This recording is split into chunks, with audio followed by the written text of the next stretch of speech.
welcome to Word on the Street. This is Holly Viers filling in as host again this week, and today we're turning the tables a little bit. I'm going to be interviewing content director Rob Walters about his experience covering the Oscar Smith execution back in May. So Rob was one of 7 media witnesses to the execution, and this was actually Tennessee's first execution in 5 years. So I'll go ahead and get started. I already know the answer to this, but for those who don't know, was this your first time covering an execution? Yes. Okay. Yeah. And you were a backup before? In California in 1991, they put a man to death in the gas chamber in California. He was the first man to be executed in 25 years. His name was Robert Alton Harris. And he had killed 2 little boys, took their partially eaten hamburger, finished it, robbed a bank, and he was scheduled to die at midnight, and we were holding up the press for a 1 a.m. start. My newspaper, the Bakersfield Californian, had a media witness inside, and if she backed out, I was the first alternate to go in. So the scene outside San Quentin Prison in the San Francisco Bay Area drew hundreds of protesters and supporters of the death penalty and protesters. So it was kind of a madhouse at around midnight when they were supposed to execute him. Word came down that the Ninth Circuit Court of Appeals stayed the execution. And so I ended up having to dictate a live story for the next day's newspapers. Get the some sort of story in for the 1 a.m. press start. At 3 a.m., the U.S. Supreme Court lifted the stay of execution. They put Robert Alton Harris into the gas chamber, and the Ninth Circuit came back in and issued another stay. So Harris had already been strapped in, and they pulled him out. He was confused. He didn't know what was going on. Ninth Circuit, and then the Supreme Court at 6 a.m. lifted the stay again. They put him in and dropped the pellets and gassed him at about 6 a.m. About the same time that newspapers were hitting doorsteps and driveways saying that the execution had been stayed. But that was in 1991. These days we had put something up to the website very quickly and get the news out. I drove around to the back of the prison to pick up my colleague, and I saw the father of one of the boys who had been killed, and I talked to him, and he said that when they strapped Harris in for the last time, he rolled his head back, made eye contact, and mouthed the words, I'm sorry. Mm-hmm. So we're able to get that into the next day's newspaper. Mm-hmm. Okay. So I'm interested in hearing a little bit more about the selection process for this. How did you let the state know you were interested in covering the execution, and what was that process like to getting selected? The state put out a call for media witnesses about a month before the scheduled execution, and I put in the application for it. And then on Friday, May 2nd, I was notified that I've been selected as one of the media witnesses to the May 22nd execution. Okay. So once you found out you'd been accepted, what sort of prep did you do, if any, leading up to it? I just read stories about the crime, about Oscar Smith and what he did and who he killed, and it was his estranged wife and her 2 children, Jason, and who was 13, and Chad, who was 16. And those murders happened. They're pretty grisly. They were cut from throat to throat and shot, and from ear to ear across the throat and shot. And that happened on October 1st, 1989. And then about a year later, in 1990, Smith was convicted of all 3 murders and sentenced to die. Okay. So let's kind of go into the day itself and just kind of walk us through what you saw and experienced throughout the day. The day started out with media witnesses were required to be at the River Bend Correctional Institute at 7:45 a.m. We had to enter through a series of checkpoints to even get into the prison. Then they gathered us. We had assigned parking. They gathered us under a tent outside the prison, and as soon as everybody arrived, we were escorted into the prison. And we were put in a conference room for about 75, 80 minutes. Then about 9:45, they came and escorted us inside to the middle of the prison.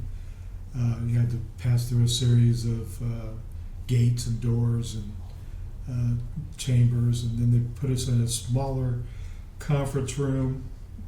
We were scheduled to go in into the witness room at 10 a.m. On Thursday, the 22nd of May. But we're not sure what was going on. There was some sort of delay. The Department of Correction Commissioner Frank Strada poked his head into the small area where we were waiting and just said, I want to thank everybody for what you're doing. Then finally, about 10:15, we were escorted from the smaller conference room to the witness room. We entered the witness room at 10:16 a.m. And the room wasn't very big, had about 20 chairs, and there was a panel of 4 windows. The blinds were shut. What you could see in the windows was your own reflection. But we could hear almost immediately someone praying on the other side of the wall, on the other side of the windows, and it was hard to hear because the microphones weren't on, and the rooms were made of concrete, gray prison, gray blue concrete cinder block. But we could hear occasionally the spiritual advisor, her name was the Reverend Monica Coakley. We could hear her say, "Have mercy," or "Dear God," or "Oh Lord," little bits, but we couldn't, and there seemed to be a pattern as she was talking. So I don't know if it was a ritual of prayers or what. We were given a heads up that by one of the correctional officers that they'd be turned the lights off, and we could be given about a minute to adjust our eyes. She warned us that the room would go completely black, completely dark. Without warning, after about a minute, the blinds lift, and across the 4-window panel of 4 windows, and you could see Smith strapped to a gurney. We had a side view of him. It was a stainless steel gurney. He was wearing a yellow jumpsuit with a white sheet kind of pulled up to his midsection. Coakley had her hand on his shoulder, and she was blocking his our view of his face. We could see that his hands were wrapped in medical tape, and there was IVs in his right arm. A man in a dark suit came over and asked Coakley to move to the other side of the gurney so that we could see his face. And she continued to pray over him. Then we heard a man's voice, a loud, booming voice, say, "Oscar Smith, do you have any last words?" And Smith answered, "Yes, I do." His voice was loud, raspy, and then he proceeded to talk for about 3 minutes, directing his final words toward the justice system and to Governor Lee. At one point, calling Governor Lee a damn fool. Said men were dying in the prison for deeds they didn't do, and he said the justice system was broken, and that he, meaning Governor Lee, had the power to stop the execution. His last official words were "thank you," and then he turned to Coakley and they locked eyes. Um, and some of the final things I could hear as his voice grew faint was he said, "I didn't kill her," and Coakley said, "Save a seat for me at the banquet table." About 10:40, there's a digital clock that hung on the wall. As we looked straight through opposite us, there was a digital clock so we could see the time. Below that was a mirrored window. That's where the executioner was. And next to the mirrored window was a small little door. At 10:40, we see a hand come out, place a rock on a ledge. That we believe signaled the start of the lethal injection.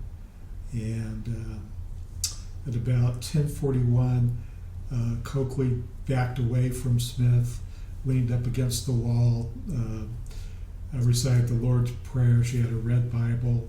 She read a passage from that, and she closed her eyes and just tilted her head.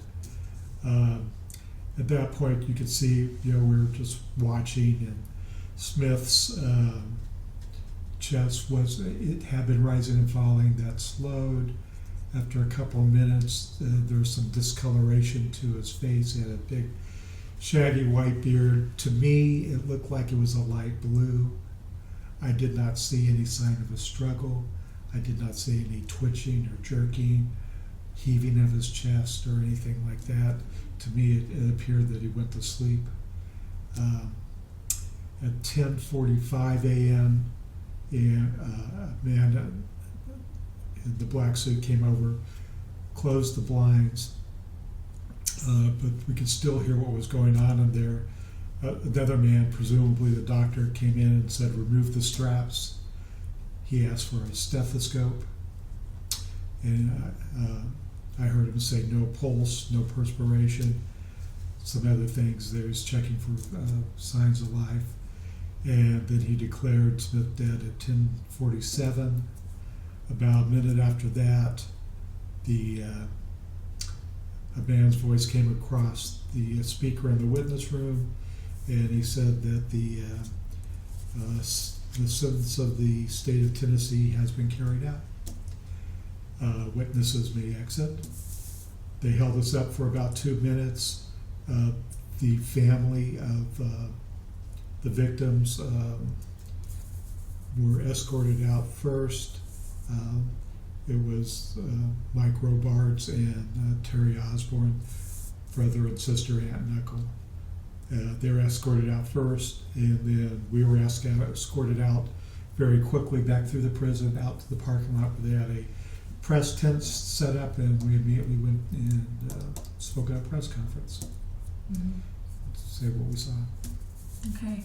So kind of talk about what was going through your mind during the experience and what you were feeling during that time. Did you have any sort of, stress or anxiety about it, or? No, because once the blinds lifted, your reporter brain kicks in. My job was just there to observe and report. And and really, as everything was going on, it was just scrambling to take notes, making sure that I was looking at everything, watching everything, and there was more anxiety, I felt like, at the press conference. Mm-hmm. Okay. So why did you feel it was important to cover this and to share the experience with the public? Yeah, well, we don't live in a third world nation. We don't live in a communist country. There's transparency for a reason, and to me it just felt like it was a responsibility, a civic duty almost.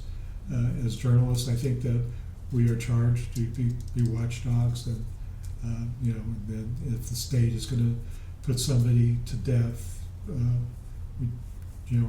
we have an obligation to witness that and report back for everybody in the state. I'll just add that there are a couple of people from our area on death row. There's one from Washington County and one from Sullivan County. And I will say that there was some feedback from readers who wanted to know why it took 35 years for the state to execute Oscar Smith, and they're just why all the expense? How come it takes so long? But that's the kind of feedback I've heard from readers. Mm-hmm. Okay. Well, I appreciate you sharing your story, Sure. and if anyone would like to reach out for more information, you can definitely email us. But that does it for this episode of Word on the Street. We appreciate you all tuning in, and stay tuned for the next episode.